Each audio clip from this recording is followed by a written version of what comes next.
everyone. Welcome back to Better You, Better World, where we know that God took his time to create us. So today we're going to be talking about our money, budgeting, living below your means, saving, investing, all of that stuff. So if we have our money right, we can live better and all of that stuff. So the scripture that I'm going to be referring to today, I have three of them. The first one is Proverbs 13:11, and it says, dishonest money dwindles away, but he who gathers money little by little makes it grow. Second one is Hebrew 13:5, and it says, keep your life free from the love of money and be content with what you have. For he said, I will never leave you nor forsake you.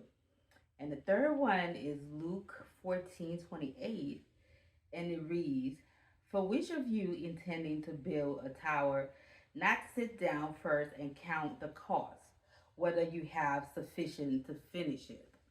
So today we're going to be talking about budgeting our money so we can be able to live well and be able to help others and save and invest our money the way we can. So one thing is living below your means. All right, before I even go into living below your means, let me go into the smart method of setting goals and meeting goals. So the SMART method helps you to stay organized. So if you're going to spell out the SMART, the SMART, as an acronym, the S is for specific. So if you're going to set a goal, whatever your goal is, whether it's to lose weight, it's to save money, to build a house, to travel, whatever your goal is, it needs to be specific. So you know what you're working towards. Define it, make it clear, so you know what you're working towards. And it needs to be measurable. So if you're trying to save certain amount of money, you need to know how much you're trying to save. What are you trying to save? 5,000 or 10,000? You need to state that so you can measure it from where you start and how you finish, and to know whether you meet your goal. A is for attainable, something that you can achieve. Don't be setting ridiculous goals that you can't meet. Set your pace, and even if you have to do a little by little, our people say little by little, or small little drop fill up a bucket. So do a little by little. It's good to take little steps instead of jumping or leaping. So little step will get you where you need to go instead of rushing. Take your time and stuff like that. Relevant. It needs to be relevant to what you're doing. You can't say you want to save some money, but you're doing things that's not taking you closer towards your goal, or you want to lose some weight, but you keep eating a lot, or whatever the case may be. So your goals need to be relevant. And then it needs to have a time to it. It needs to be, you need to have a deadline. So put some time to it. So, okay, what is, I'm going to save this amount of money in 3 months or 6 months or a year, or I'm going to lose these pounds in these months. So you need to have a time limit to it so you can be motivated and stay on track with that. So having that model in mind keeps you organized on what you need to do. And then you need to learn how to budget. You will be surprised there's not a lot of people who actually budget to know what they have coming in, your income that you're making from either your job or your business or whatever it is, how you're getting your money, the money that's coming in, and your expenses, what you're spending your money on. Having a budget to say, okay, my rent is this, my car note, if you have one, my credit card, whatever your bill is, you need to have all of that listed down and then compare it with what you have coming in. The goal is to not live above your means.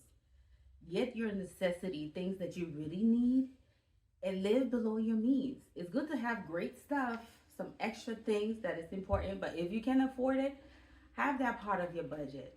If you cannot afford it, then that means you don't need to have it. what's the need of, for example, you're living in this huge house, 5 bedroom by yourself, you paying all this money, you in there by yourself because you're trying to compare yourself with friends or whoever, try to keep up with the Joneses, and you know you cannot afford it. That is not going to be good for you.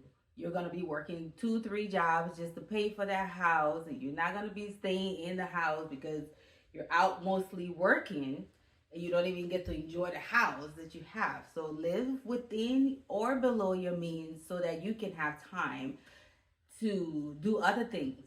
So for example, I like to travel, and I'm a giver as well. So I live below my means, take care of all of my necessities, things that I need to take care of. I have money to save.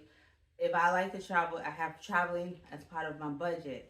If I'm the one like helping family members or friends or what whoever I want to help, I gotta have a budget for that, to have that money put aside. So when someone needs something, I'm not going to take money from my other stuff to put towards that. So living below your means is very, very, very, very important. Don't try to compare yourself to other people. The only comparison you need to be doing is yourself. Where you started or where you were from, and where you are now. For example, you keep looking at other people to see what they're doing, you get distracted. You can be motivated by other people, but you have to stay focused and do what you gotta do. If you're driving, you look over in somebody else's lane, you're gonna veer in and you're gonna crash. So you don't wanna crash. Stay focused, stay in your lane. Be happy for other people, but stay focused on what you're doing. Live below your means and not try to compare yourself to people. Have specific goals. So you know you set your goals following a SMART model, staying organized to be able to meet those goals. And set up your budget, because if you don't have a budget, you're just out here just spending frivolously, and you don't even know where your money is going. And for me, I'll use myself as an example. Before, I would like spend my money and I would save, but my savings didn't have a goal. So I would just be saving money. If somebody needs something, I go take it from there. Is it no, no, no. You have to be organized. All of your savings needs to have a goal. What is a savings account? I want to buy a house, or I want to buy a car, or I want to travel, or my spending money. Everything needs to be organized that way so you stay organized and focused. Because if everything is all over the place, that's not going to be good for you. And don't compare yourself to nobody. Trying to compare and see what other people are doing, you want to do it too. If you can afford to do that, then you can do it. If you cannot, stay in your lane and respect yourself. I I remember, I would give this example in my early 20s when I graduated from college, my undergrad. I went and got myself a Jaguar because I was feeling myself. I was like, oh, okay, because when I'm driving my car, people looking in there to see who's in there, and I'm like, oh, okay, feeling myself. Pay the car off and everything.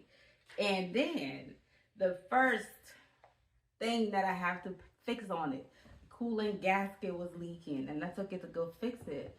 And it told me $3,000. I was like, oh my goodness, I ain't got no $3,000 to sit in here to just go put on card. So I went, I traded it in, and I got me something affordable that when something happens to it, I don't have to break the bank to fix it. So having those goals where you know you can take care of stuff. If you want to drive those big name cars, wonderful if you can afford it. If you cannot afford it, respect yourself. Like I respected myself. Respect yourself and get something that you can afford. And even my little car that I have, my friends be like, girl, when you step out of that car, like you stepping out of a Rolls Royce. I'm like, yeah, I make the car. The car don't make me.